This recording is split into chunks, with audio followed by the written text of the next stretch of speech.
Hey everybody, it's Professor Snart checking in again for our English 1152, our poetry class here. So we will, as usual, landing on the announcements page here. You want to watch all the video stuff. Again, informal, unscripted, not really lecture stuff, but especially now that we're getting into the content for the course, a useful walkthrough for basically the stuff that we're doing on a unit by unit basis, a look at due dates, and in some cases a little bit of a look ahead at what is coming up. So we will jump into our due dates here. The useful place to go. So we started the term on the Tuesday. We have our first main Unit 1 due date on Thursday. That happens to be when I'm recording this. So all the main work in Unit 1, basically like setting up your portfolio, your website, and doing that About Me page, posting it, is due by that main date, and then follow up with replies no later than Friday, September 13th. Keeping in mind that if enough people have posted whatever the main work is by this due date or a little bit before, you can always be jumping in and getting a little bit ahead of those replies. I wouldn't, again, like I suggested before, get too far ahead in our course, but you can work a little bit in advance of these due dates. You don't have to wait until these particular days. So I'm going to talk about Unit 2 here, where again we get into our little bit more regular Wednesday, Friday setup, the first unit being our only slightly different one. So what you might find too, especially now that you're watching this video, is that you maybe are kind of wrapping things up here with the replies for Unit 1, but also beginning to get into the stuff for Unit 2, which is really more of a content unit for us, not just getting our feet wet and figure out where things are and stuff like that. So due dates, again, the only other one I'll draw your attention to is actually in our units list here. Starting to keep your eye out now for a poetry event that you can attend. It doesn't have to be a COD event. It can be anywhere in your neighborhood or wherever you are interested in traveling. And you don't have to do it even though we report out on it in Unit 10, which is still weeks away for us. Don't wait until Unit 9 or 10 to start trying to find one of these things. So keep your eye out now. You can certainly attend it sooner rather than later. And if you go into the poetry events link here, like I showed in the first video, we can actually have this shared document we can all edit. So if you hear of something, even if you don't plan to go to it, but you just hear of something, you kind of know the date, the nature of the event, maybe there's a link that we can go check out, feel free to edit the document. Just click here to get into it and add your info. So I won't vet all this stuff. So if we do see events showing up here, clearly if you plan to attend, you want to double check the info as far as time, date, is there a cost, what is the nature of the event, all that kind of stuff too. And then as I run into things, I'll post them here as well. But again, it's good to be thinking about this now, not a couple of days before this particular thing is actually due. So again, Unit 1, just sort of setting up that portfolio space, and then Unit 2 really gets us into our first content unit. So we'll always start with some objectives here, pulled right from our course objectives. Truthfully, we do almost all of them every single time, but it's good to keep an eye on the connection between the class objectives, the course that you're taking, and why are we doing these individual different kinds of assignments, how do they connect. There's a quick little survey which really doesn't connect to the objectives but won't take you that long, only because I'm really interested in why people take this particular course, and even sort of the format that they take it in. This happens to be a 12-week online, but did you take it because of that, or did it really matter if it's face-to-face, online, particular time frame? I'm just sort of interested. I happen to be the chair here at COD in the English department of Literature, Creative Writing, and Film, so one of the things that I try to do actively is survey students about what courses they are taking, what courses would they like to be taking that maybe we're not offering, types of literature to read or to write or things to do, but also formats. Do people prefer face-to-face? Do they need online? Are they looking for different time formats? And then again, this question here, how does it fit into, if it does at all, any kind of curricular or academic plan that you might have? Is this course one that's named maybe by your transfer institution as one that's important to take? So that's really useful for me in my role as chair, because then we can begin to advertise or even reach out to a particular school to let them know that, hey, we have these other classes too, or these are our 1152 offerings for, let's say, spring, right, for example. So this won't take you that long, but it's really useful information for me in my role here at COD. So our first reading / listening assignment is this really great like lyric or poem, depending on how you want to define it, by the hip-hop artist Mos Def. So I have the lyrics here linked that you can that I want you to open, and even if you want to like read them before you listen, it's kind of an interesting experience. And then this isn't really a video so much as just the audio of the song with a kind of image backdrop. And I begin here because part of the point of this unit is to think about like how, and this is actually what's explained down here, so I won't spend too much time on it, but the whole nature of poetry as a thing. Poetry as a term has lots of baggage. Some of it's really positive because we think of lyrics, we think that poetry is sort of like countercultural or subversive. It's kind of cool in some ways. But by the same token, it has a lot of negative baggage too. It's associated with all kinds of things that, you know, oh, it's not productive, it doesn't sell anything, it doesn't do this, it doesn't do that. I disagree, first of all, but we don't need to decide like which it is and which it isn't. We just need to be aware of that. So it's really interesting to start with a poem that in fact is reprinted or printed in the Norton Introduction to Literature. So you could in fact discover this work as a poem, you know, like removed from the lyric and the performance of it by the performer here in like a literature textbook. So it's presented as poetry. But of course we think of it here, especially if you watch or listen, as lyric. So it already invites us to think about like what's the difference between poetry and lyrics. Are they exactly the same? I would suggest they're not, because there's lots of songs that are really fun to listen to and very, very popular or meaningful to people. But if you just looked at the lyrics printed in black and white on a page, you'd be like, ugh, that is terrible. They're repetitious, they're like vapid and abstract and annoying. The rhymes are really simple. Sometimes that is exactly what makes a really great song, but it makes for a terrible poem. So poems and lyrics are not always the same thing, but this is a great example of where, especially with the lyric here that you can look at, it's really clever, the rhymes are really cool, the idea is really cool. He's just got a lot of really interesting things to say about literature, actually, or about the act of writing, composing. So that's part of what we want to think about. So that's our first reading / listening assignment. It won't take you more than about 5 minutes for this one. So I'm going to skip this. I'll come back to it in just a sec here.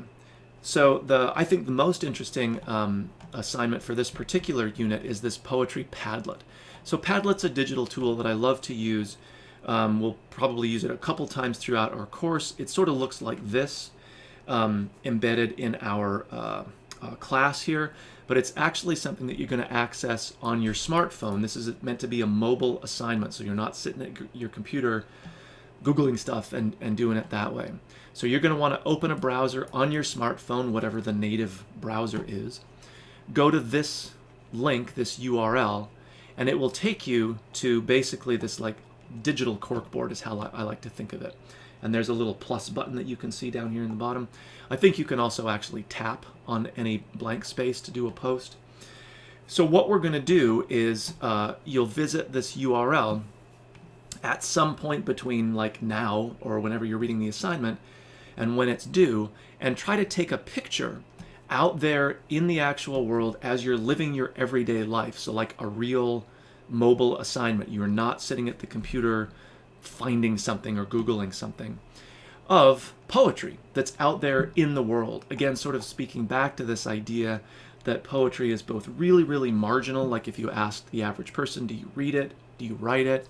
Most folks would say no, or if they do, they would maybe wait until they were trying to figure out like, what are you really asking me? You know, they'd be a little apprehensive about answering. What are they going to give away if they admit, oh yeah, I love to write poetry? If you got the right crowd, then that's exactly the thing you want to say because you're in that group of people. But if not, you know, you might be like, well, yeah, maybe I used to, something like that.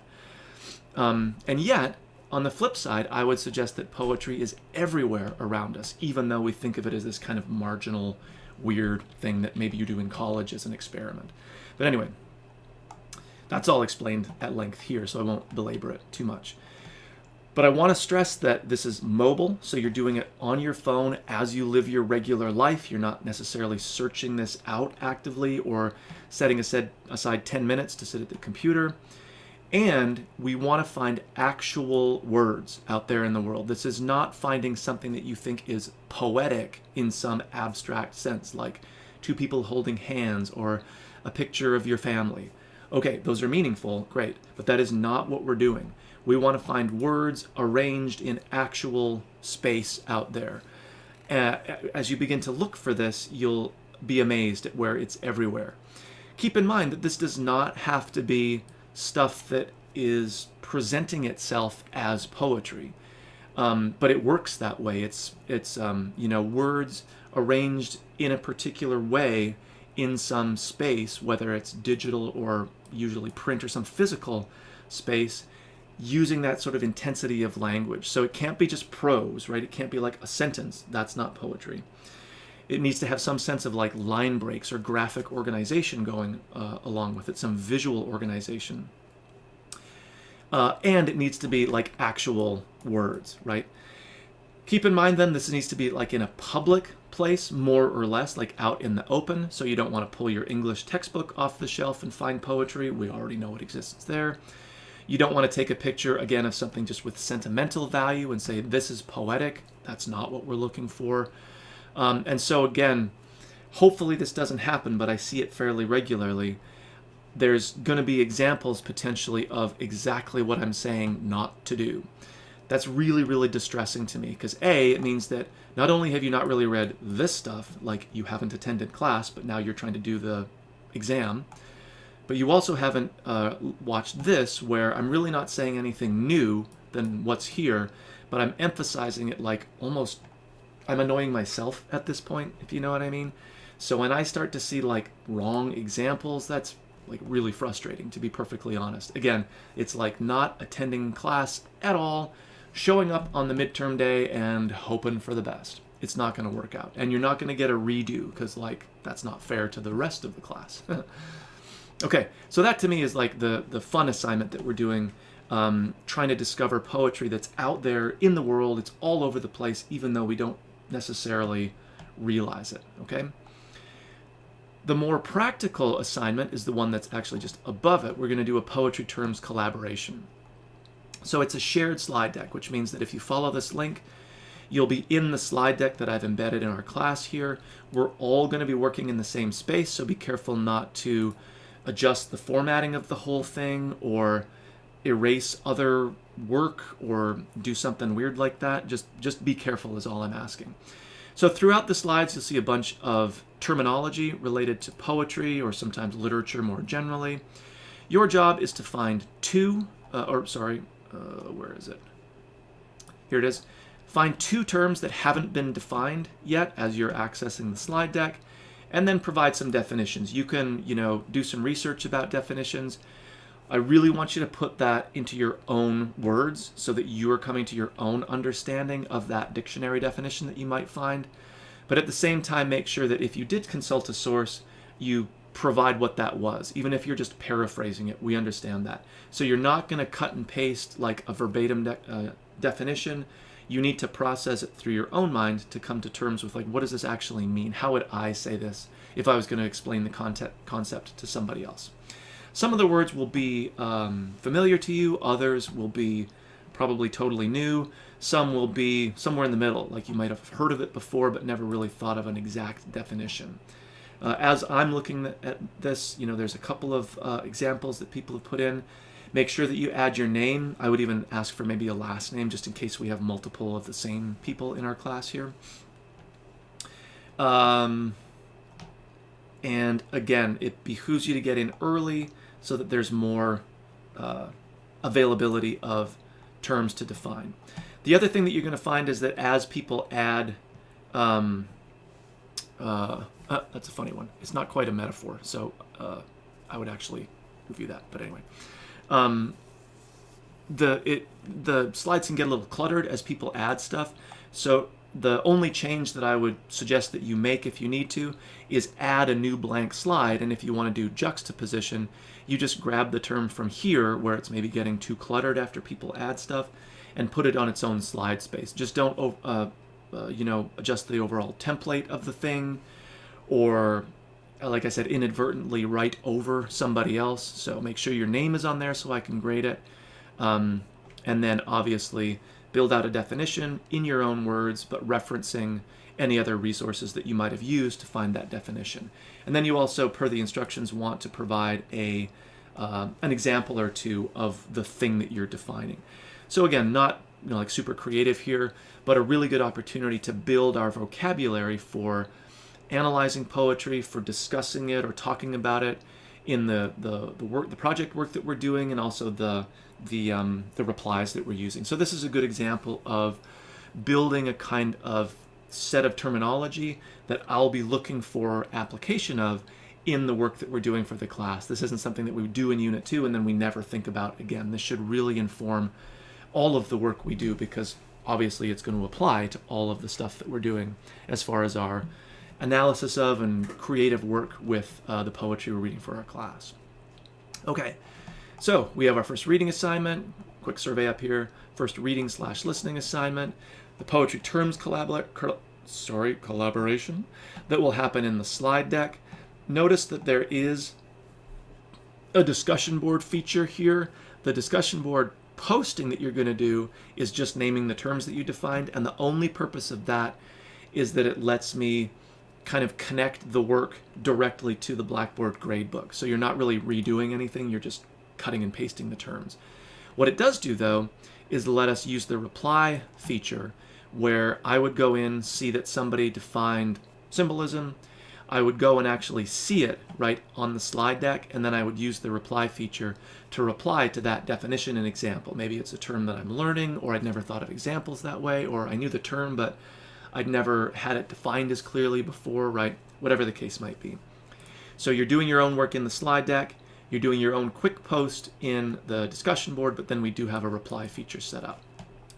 Then we have our more creative poetry Padlet assignment, which I've talked about at length, which I won't belabor. And then last but not least, you're just going to build out your portfolio for Unit 2. There's a walkthrough for adding pages. And you're not doing any new work here. You're just kind of adding evidence of the stuff that you've done for Unit 2. It's just a really nice way of keeping that portfolio up to date, so that as we get deeper into the course, and certainly by the end of it, you'll have this really great portfolio of all of the stuff that you've done for English 1152. Okay, so a little bit more on our plate here for Unit 2. Again, a quick recap of due dates just to keep everyone on track. Finishing up Unit 1 here by Thursday, replies by Friday, and then we move into our more regular Wednesday, Friday due date system for Unit 2. So I'll be in touch with everyone in a few days. If you have any questions, concerns, by all means just be in touch, and I'll talk to you soon.